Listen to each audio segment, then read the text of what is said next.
Oke, Assalamualaikum warahmatullahi wabarakatuh. Masih dengan saya Atika Fatmawati, kita akan melanjutkan di materi saya yang berikutnya, masih terkait pemeriksaan fisik pada bayi dan anak. Setelah sebelumnya kita simak materi konsep umum, pedoman umum, dan lain sebagainya. Begitu. Oke, langsung saja. Pada materi kali ini saya akan membahas terkait pemeriksaan head to toe pada bayi dan anak. Jadi bagaimana pemeriksaan mulai dari kepala sampai ke kaki, gitu ya. Yang pertama kulit. Kita akan periksa apakah ada yang namanya akrosianosis. Jadi kondisi-kondisi sianosis pada akral atau ujung-ujung jari begitu. Ini bisa mengindikasikan kedinginan. Kemudian apakah ada ikterus? Ya, kuning, kemudian apakah bayinya pucat atau anaknya pucat, begitu ya. Kemudian bagaimana kondisi vernik caseosanya pada kulit. Jadi vernik caseosa itu sejenis substansi lemak yang menyerupai keju. Jadi kalau kita periksa kulit bayi begitu ya, dia ada seperti lapisan-lapisan tipis begitu ya, seperti putih begitu. Itu merupakan substansi lemak. Zat ini berasal dari kelenjar minyak bayi dan terdiri dari sel minyak serta sel kulit yang telah mengelupas. Zat ini menutupi janin selama 3 bulan terakhir, itu vernik caseosa. Kemudian apakah ada hemangioma kapiler begitu ya? Kapiler yang terbentuk dari kumpulan pembuluh darah kecil dan disatukan oleh jaringan-jaringan ikat yang tipis. Umumnya jenis yang satu ini terlihat menonjol, berwarna merah, cerah, karena letaknya di dekat permukaan kulit. Jadi ada nggak sih pembuluh-pembuluh kapiler yang terlihat begitu ya, karena muncul di permukaan. Kemudian apakah ada mongolian spot begitu, bercak-bercak berwarna kebiruan di kulit bayi yang baru lahir. Bercak mongolian atau congenital dermal melanocitosis biasanya muncul di area bokong, punggung, tangan, atau kaki. Ya, begitu. Jadi biasanya dialami oleh bayi yang berkulit lebih gelap.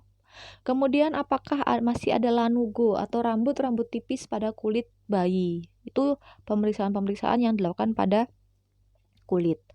Kemudian turun ke mulai ke kepala dan leher. Bentuk kepalanya bagaimana? Fontanelnya apakah menonjol ataukah tegang? Ini bisa mengindikasikan adanya peningkatan tekanan intrakranial. Kemudian apakah ada trauma lahir pada kepala? Adanya caput succedanum begitu ya. Jadi apa caput succedanum itu? Jadi odem pada kepala anak yang terjadi karena tekanan dari jalan lahir kepada kepala anak. Kemudian apakah ada hematomsefal begitu ya. Jadi pembengkakan pada daerah kepala bayi yang disebabkan karena adanya penumpukan darah di bawah kulit kepala. Kok bisa? Penyebabnya bisa karena proses persalinan yang lama. Persalinan yang lama dan sulit dapat menyebabkan adanya tekanan tulang pinggul ibu terhadap tulang kepala bayi yang menyebabkan robeknya pembuluh darah. Atau penyebab lain karena adanya alat bantu yang digunakan pada saat proses persalinan. Misalnya vakum atau kunam gitu ya. Tarikan vakum atau kunam, persalinan yang dibantu dengan alat ini dapat menyebabkan penumpukan darah atau robeknya pembuluh darah yang melintasi tulang kepala ke jaringan periosteum yang bisa menyebabkan perdarahan pada sefal begitu ya. Kemudian penyebab yang lain adalah kelahiran sungsang yang mengalami kesukaran melahirkan kepala bayi. Ini juga bisa menyebabkan hematomsefal. Kemudian apakah ada perdarahan subaponeurotik?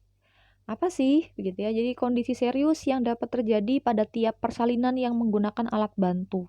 Jadi kondisi ini terjadi karena pecahnya pembuluh darah tidak terbatas tegas sehingga bentuk kepala dapat tampak asimetris. Jadi kepalanya bentuknya tidak sama begitu. Kemudian wajah, apakah wajahnya dismorfik? Kemudian apakah ada kelumpuhan sel saraf? Kemudian hipoplasia otot detrusor sudut mulut, jadi agak turun begitu. Kemudian pada mata, apakah ada perdarahan retina dan konjungtiva? Kemudian apakah ada kelainan kongenital, misalkan mata juling atau strabismus dan lain sebagainya. Oke, ini terkait pemeriksaan kulit pada bayi, gitu ya. Healthy baby yang di sebelah kiri dia warnanya pink, seperti kalau kita memeriksa Apgar score yang pada materinya sudah saya sampaikan di sebelumnya, berwarna pink. Kemudian bayi dengan jaundice, jaundice ini sama istilahnya dengan ikterus atau kuning, ya. Bisa secara kasat mata terlihat kuning atau pada bagian sklera bayi, begitu ya. Jadi terlihat terlihat kuning begitu. Ini akibat kadar bilirubinnya tinggi. Kemudian ini pada kepala bayi begitu ya, pada tulang kepala bayi masih belum menutup secara sempurna sehingga ketika diberikan tekanan terlalu besar begitu ya, bisa jadi masuk ke dalam gitu, sehingga sangat perlu perhatian yang sangat hati-hati pada kepala bayi. Jangan dimanipulasi terlalu keras begitu. Kemudian kita ke telinga, ukurannya bagaimana, kemudian bentuknya apakah normal ataukah tidak, tulang rawannya terbentuk secara sempurna ataukah tidak, kemudian secara posisi apakah dia terjadi low set ears begitu ya. Jadi nah ini, jadi kalau pada normalnya begitu ya, pina jadi ujung atas di si telinga ini dia letaknya sejajar dengan garis mata gitu. Kalau ditarik dari garis ujung mata dia akan sejajar. Nah, pada kondisi low set ears, jadi ketika ditarik dari ujung mata, ujung pina ini dia turun ke bawah gitu ya. Jadi bentuknya yang ukurannya yang abnormal, kemudian bentuknya juga abnormal, rotasi atau sudutnya juga abnormal, atau lokasi dari pina tadi yang low set ears tadi begitu.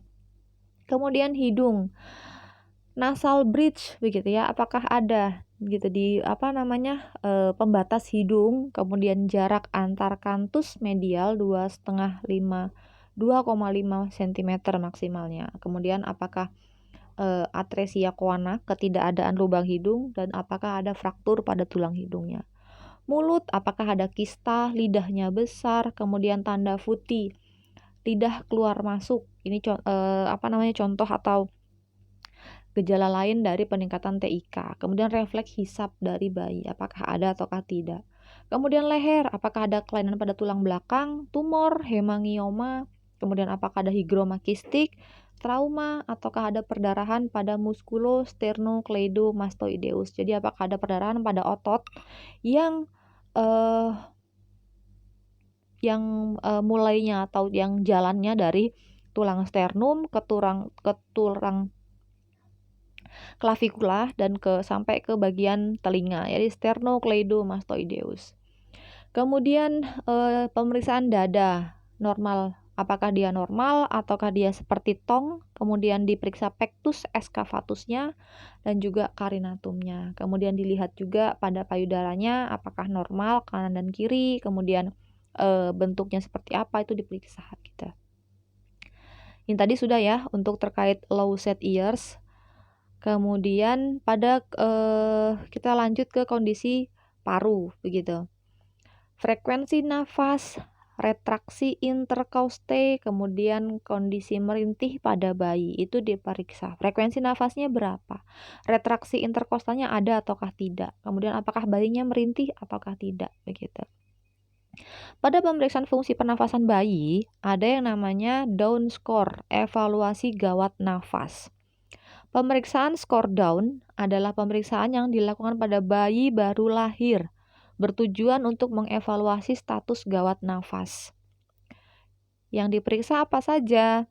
Frekuensinya, retraksinya, sianosiskah atau tidak, kemudian masukan udaranya dan merintih ataukah tidak. Sama, ada 5 juga indikator yang dinilai seperti Apgar score, akan tetapi beda. Kalau Apgar score nilainya semakin tinggi semakin baik, kalau yang di Down score ini kebalikannya. Dia semakin tinggi maka akan semakin mengindikasikan bahwa dia semakin gawat nafas begitu ya. 1 sampai 3 ringan, 4 sampai 5 sedang, dan lebih dari 6 dia dalam kondisi gawat nafas yang berat. Kemudian pemeriksaan kardiovaskuler, denyut nadi, bising jantung, tekanan darah itu diperiksa. Kemudian pada kondisi abdomen, dinding abdomennya terbentuk dengan sempurna ataukah tidak, kemudian fungsi dari hati, limpa, dan ginjal. Oke, ini untuk pemeriksaan Down score atau evaluasi gawat nafas. Hampir sama seperti Apgar score, jadi rentang nilainya 0 sampai 2. Indikatornya ada frekuensi nafas, retraksi, cyanosis, air entry, dan merintih.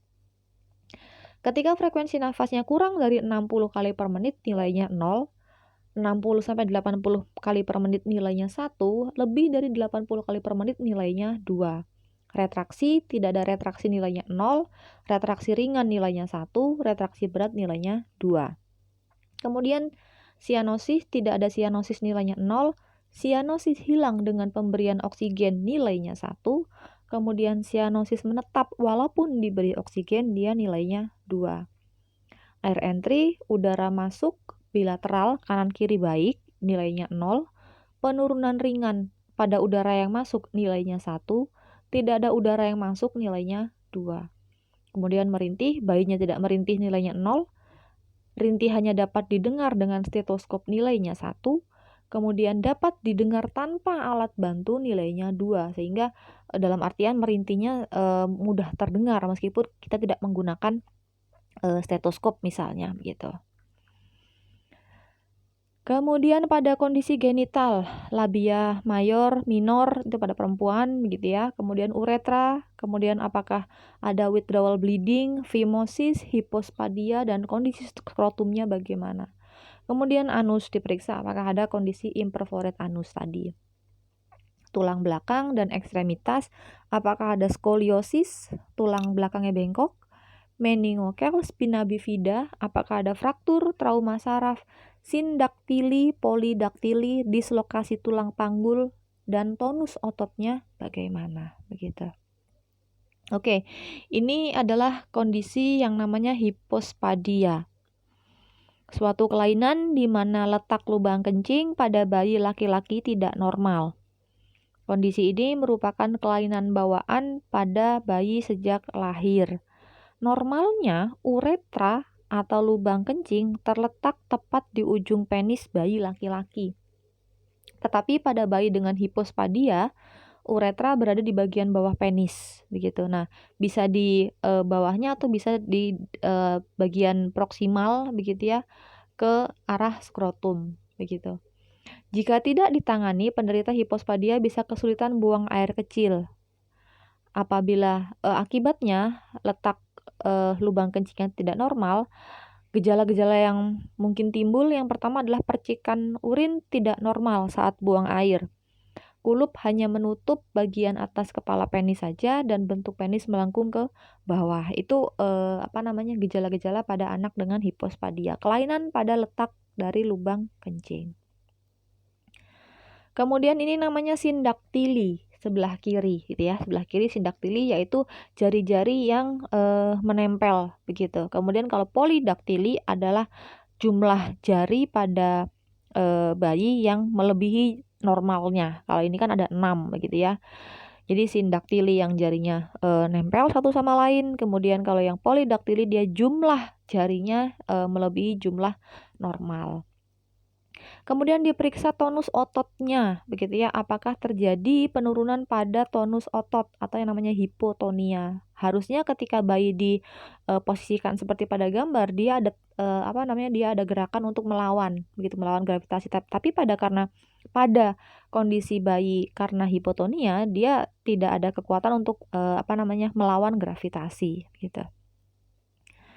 Pemeriksaan pada saat pulang, sistem saraf pusat, aktivitas bayi, ubun-ubunnya apakah sudah menutup ataukah belum, kulit apakah ada ikterus ataukah tidak, jantung, bising yang baru muncul, kemudian apakah ada bising jantung yang pada saat pemeriksaan awal tidak ditemukan tapi pada saat pemeriksaan pulang dia baru ditemukan.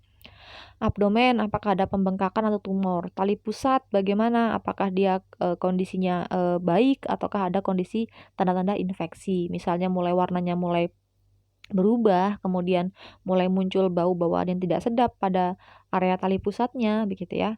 Kemudian hal lain yang penting untuk diperiksa adalah bagaimana kondisi ASI si ibu, apakah sudah keluar ataukah belum, kemudian bayinya mau menyusu ataukah tidak, begitu. Kemudian konsep pemeriksaan fisik ya, inspeksi, perkusi, palpasi, auskultasi. Jadi apa saja yang harus diinspeksi pada bayi atau anak gitu. Yang pertama, ketika kita inspeksi tercium bau-bauan gitu ya, bau aseton atau buah-buahan, bisa menandakan bahwa si anak atau si bayi ini mengalami asidosis diabetik. Kemudian bau amonia begitu ya, bisa karena infeksi saluran kencing. Bau feses begitu ya, popoknya kotor, ataukah karena inkontinensia feses, ataukah ada obstruksi usus. Kemudian fesesnya bau busuk, bisa karena gastroenteritis atau diare, bisa karena kistik fibrosis, bisa juga karena sindrom malabsorpsi. Jadi penyerapan pada usus bayi tidak berlangsung secara normal. Halitosis atau bau mulut, bisa jadi karena hygiene mulutnya buruk. Kemudian karies gigi, abses gigi, ada juga bisa karena sinusitis, kemudian bisa juga karena adanya kondisi infeksi pada tenggorokan. Kemudian bau apek biasanya terjadi karena infeksi di bawah balutan atau gips begitu ya. Misalkan ada bayi atau anak yang sedang menggunakan gips atau balutan akibat luka dan lain sebagainya, tercium bau apek, bisa jadi dia ada infeksi begitu ya di bawah balutannya atau di bawah gips tadi. Kemudian bau manis yang menyengat, bisa terjadi karena infeksi Pseudomonas ya, bakteri yang jenisnya Pseudomonas ini khas ya, baunya manis tapi agak menyengat gitu. Kemudian palpasi dilakukan dengan jari dan telapak tangan untuk menentukan suhu, hidrasi ya, kering ataukah tidak, kemudian tekstur kulit, bentuk, gerakan, dan areanya ditekan. Hangatkan tangan sebelum memulai palpasi, kemudian jaga kuku tetap pendek, jangan sampai panjang ya karena bisa melukai. Lakukan palpasi dengan ujung jari untuk pulsasi, ukuran dan bentuk, tekstur dan hidrasi. Lakukan palpasi dengan telapak tangan untuk vibrasi begitu ya. Biasanya untuk pemeriksaan pada area paru 9988 gitu ya. Kemudian lakukan palpasi dengan punggung tangan untuk suhu, memeriksa suhu dengan menggunakan punggung tangan. Kemudian perkusi, hasilnya berupa gelombang bunyi, intensitasnya bagaimana, nadanya bagaimana, durasi dan kualitasnya. Dilakukan dengan cara langsung dan tidak langsung, kemudian kuku pemeriksa harus pendek. Auskultasi dengan menggunakan stetoskop. Kita tahu stetoskop ada dua bagian. Yang pertama bagian bell, ini digunakan untuk mendengarkan bunyi dengan nada rendah, biasanya pada organ-organ yang lebih dalam. Kemudian kalau diafragma digunakan untuk mendengarkan bunyi dengan nada yang tinggi, yang lebih ke permukaan, begitu. Ini ya, jadi bagian kecilnya namanya bell, kemudian bagian yang biasa kita gunakan atau yang bagian yang permukaannya lebih lebar itu namanya diafragma, gitu. Kemudian pemeriksaan fisik yang terakhir pada bayi dan anak yang tidak kalah pentingnya adalah pemeriksaan refleks. Refleks-refleks yang digunakan untuk mempertahankan diri, yaitu refleks yang digunakan untuk menyesuaikan diri dengan stimulus yang ada dari lingkungannya. Yang pertama adalah breathing reflex. Refleks menghirup dan menghembuskan nafas secara berulang-ulang, gitu ya. Apakah bayi bisa bernafas dengan spontan ataukah tidak? Eye blink reflex. Refleks menutup dan mengejapkan mata untuk melindungi mata dari rangsang cahaya atau benda asing, begitu. Bisa nggak anak atau bayinya matanya berkedip, begitu ya?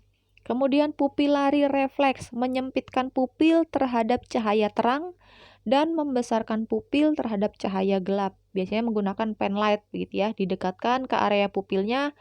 Ketika normalnya dia harus mengecil ketika dia terdapat rangsang cahaya yang terang gitu. Kemudian routing refleks, mencari dan memalingkan pipi ke arah rangsang sentuhan. Jadi ketika kita meletakkan jari begitu ya di area pipi, bayi akan routing atau mencari mana nih arah rangsang dari sentuhannya. Dia akan mengikuti begitu.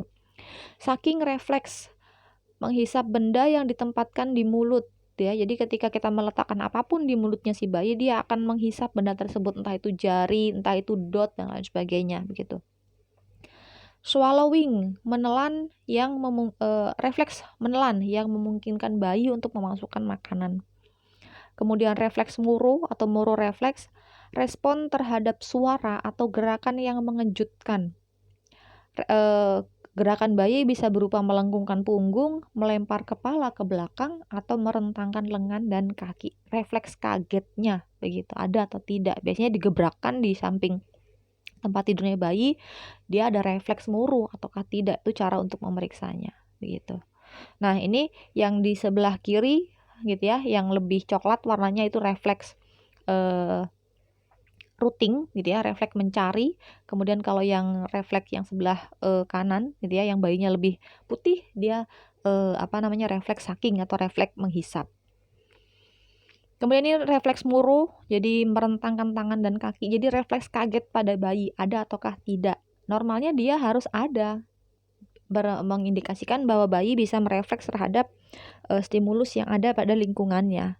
Ketika bayi tidak berefleks, nah ini harus tanda tanya, kenapa si bayinya adakah kemungkinan gangguan pada sistem syarafnya begitu. Kemudian pada bayi baru lahir begitu ya, dia juga sudah punya refleks-refleks yang lain. Refleks tonic neck reflex begitu ya pada bagian lehernya. Kemudian grasp refleks menggenggam. Ketika kita berikan tangan atau jari ke tangannya si bayi, dia akan refleks menggenggam. Step refleks, sebenarnya bayi pun juga sudah punya refleks untuk menapakkan kaki meskipun dia belum bisa berjalan. Dan yang terakhir adalah refleks crawling atau refleks untuk merangkak. Itu ada pada bayi, utamanya ketika dia sedang telungkupkan begitu, dia akan berusaha untuk merangkak. Itu konsep pemeriksaan fisik, materi-materi yang bisa saya sampaikan gitu ya. Sampai ketemu lagi di paparan materi berikutnya. Saya akhiri. Assalamualaikum warahmatullahi wabarakatuh.